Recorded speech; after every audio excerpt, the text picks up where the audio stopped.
Exercise 10.1 NCERT questions को हम लोग सॉल्व करेंगे। इसमें आपका फर्स्ट क्वेश्चन क्या था? फर्स्ट क्वेश्चन है how many tangents can a circle have. एक सर्कल पे कितने टेंजेंट्स बन सकते हैं? तो एक सर्कल पे आपके इन्फिनाइट नंबर ऑफ टेंजेंट बन सकते हैं।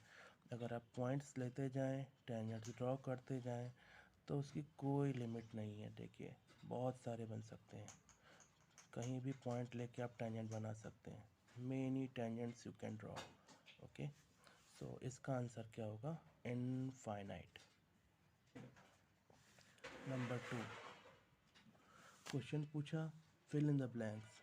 ए tangent to the circle intersect it in a. एक टेंजेंट जो होता है सर्कल को कितने पॉइंट पर टच करता है? तो एक टेंजेंट की जब बात करेंगे तो वो तो एक ही पॉइंट पर टच करेगा ना, एक जगह। यहाँ पे टच किया, यहाँ पे बनाएंगे, यहाँ टच किया, यहाँ पे देखिए मेरा गलत बन गया। यहाँ पर देखेंगे तो यहाँ पे देखिए एक पॉइंट है, यहाँ पे एक पॉइंट है, इसका भी एक पॉइंट है, ये एक पॉइंट पर टच करेगा। तीसरा क्वेश्चन है कि a line intersecting a circle in 2 point is called.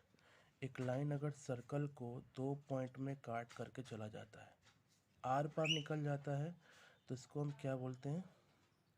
अगर ये आर पार निकल जाता है तो इसको हम सेकेंट बोलते हैं। व्हाट क्या बोलते हैं? What we can say? Secant. SECANT, secant. It is secant. Number 4 है the common point of a tangent to the circle is called. Circle और टेंजेंट के बीच का जो कॉमन पॉइंट होता है, यानी कि अगर इस पॉइंट पर मान लें कि सर्कल यहाँ टच करके जा रहा है, तो इस पॉइंट को क्या बोलेंगे? तो what is this point is called? This point is called what? इसको हम बोलते हैं पॉइंट ऑफ कांटेक्ट। इसका नाम यही है, पॉइंट ऑफ कांटेक्ट। ओके, अब नेक्स्ट क्वेश्चन है आपका, ये क्वेश्चन नंबर 3 लिया। Tangent PQ at the point P of a circle. ये एक सर्कल बना लिया। क्वेश्चन नंबर 3 की बात करें, PQ at a point P of a circle of radius 5। ये पॉइंट है P, ये मान लीजिए सेंटर हो गया, और टेंजेंट है PQ, ये PQ टेंजेंट हो गया। तो ये तो 90 डिग्री होता है, और ये रेडियस है इसका 5 सेंटीमीटर का, और इसको एक लाइन के थ्रू मिलता है सेंटर से एट पॉइंट OQ की वैल्यू 12 दी हुई है, यहाँ से यहाँ तक 12 दिया हुआ है। तो इसकी वैल्यू क्या होगी? PQ की वैल्यू तो 90 के सामने हाइपोटेन्यूस होता है, ये हाइपोटेन्यूस है, तो हम क्या कहेंगे कि OQ square equal to PQ square plus OP square. तो ये आपका हो गया 12 का square equal to PQ square plus 5 का स्क्वायर। ये हो गया 144 equal to PQ square plus 25। तो PQ की वैल्यू क्या होगी? √144 माइनस 25। कितना आएगा? 4 में से 5 गया 9, और 14 में से 2 गया 13 में से 2 गया 11, 119। तो ये आंसर नंबर डी इसका सही है। फिर है क्वेश्चन नंबर आपका एग्ज़ाम्पल नंबर 2 ले रहे हैं। What is example number 2? इसमें ये दिखाना है कि ये मान लीजिए ये एक सर्कल दिया है, थोड़ा सा मुश्किल सवाल है, आसानी से इसको करेंगे। TP and TQ are drawn. तो एक पॉइंट ले लिया T, यहाँ से अपने 2 टेंजेंट ड्रॉ कर देना है। T, एक सेकंड इसको वापस से बनाए, दूसरे पेज पे करते हैं। ये सर्कल है, ये T है, यहाँ से इसको मिलाया और इसको मिलाया। ये TP है, TQ है, और इसको मिला दिया, और ये पॉइंट O है सेंटर, इसको मिला दिया। ये x है। आपको प्रूव ये करना है कि यहाँ पर जो एंगल बनेगा वो 2x होगा। अब देखें, प्रूव करना आसान है लेकिन लिखना पड़ेगा इसके लिए आपको। ये टेंजेंट जो होता है ये 90 डिग्री बनाता है। अगर इसको हमने x ले लिया तो ये आपका 90 माइनस एक्स हो जाएगा। अब टी पी इक्वल टू क्या होगा, टी क्यू हो जाएगा। और तो ये ट्रायंगल कैसा हो गया आपका, टी पी क्यू हो गया आपका आइसोसेलेस ट्रायंगल हो गया। आइसोसेलेस ट्रायंगल, और जब ये आइसोसेलेस हो गया तो उस कंडीशन में angle T P Q equal to angle T Q P हो जाएगा, या टी बी 90 माइनस एक्स हो जाएगा। और जब हम यहाँ पे मेंशन कर दिया हमने कि यहाँ पे मेंशन कर देगा कि tangent from external point to the circle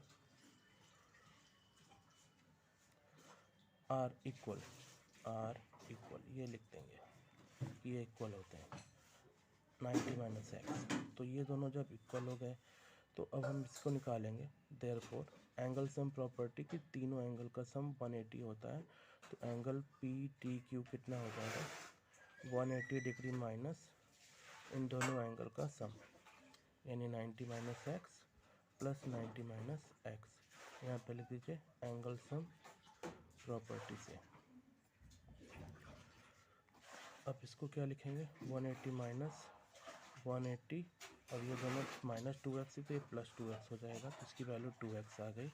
ये 2x और x क्या है आपका, क्यू पी ओ, या ओ पी क्यू भी बोल सकते हैं। इस एंगल का 2 टाइम्स हो गया, और ये क्या था, पी टी क्यू था। इसी को आपको प्रूव करना था, और ये प्रूव हो गया आपका क्वेश्चन।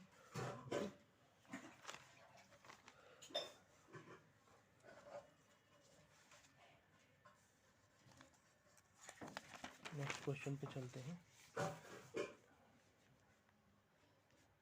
क्वेश्चन नंबर 8 लिया प्रूविंग क्वेश्चन से। एक कोऑर्डिनेटर ABCD एक ड्रॉन, एक कोऑर्डिनेटर ABCD बना दिया जाता है एक सर्कल के चारों ओर।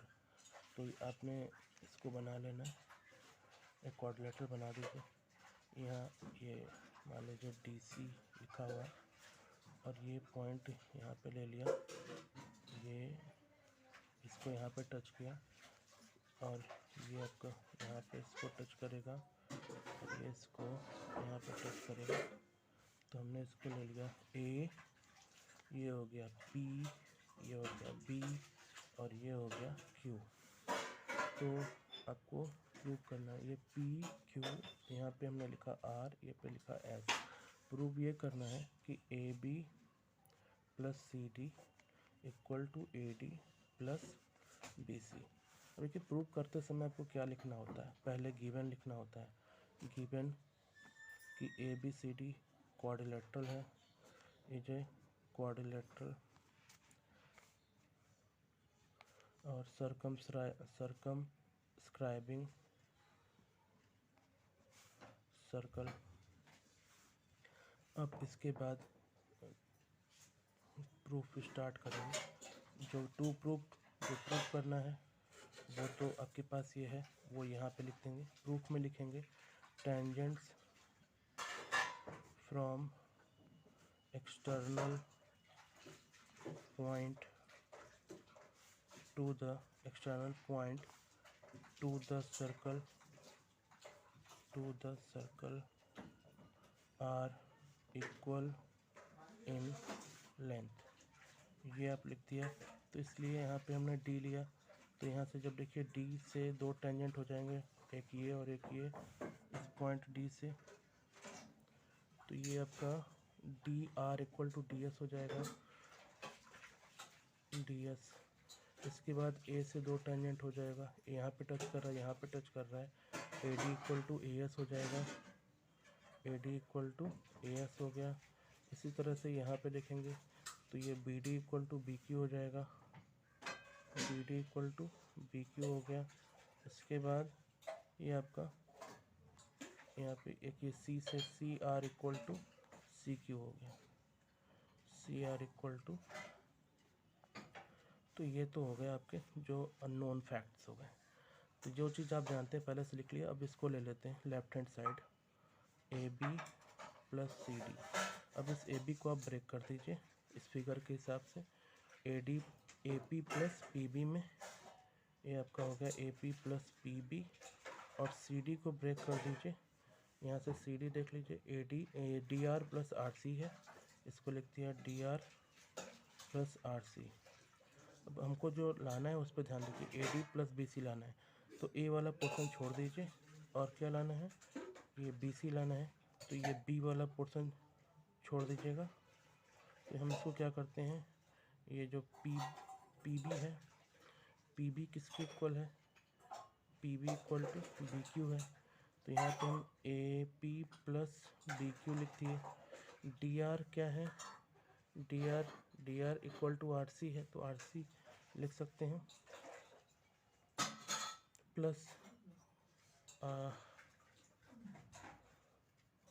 नहीं, डी आर इक्वल टू आप डी एस लिख दीजिए, D R equal to D S, जिससे कि आपका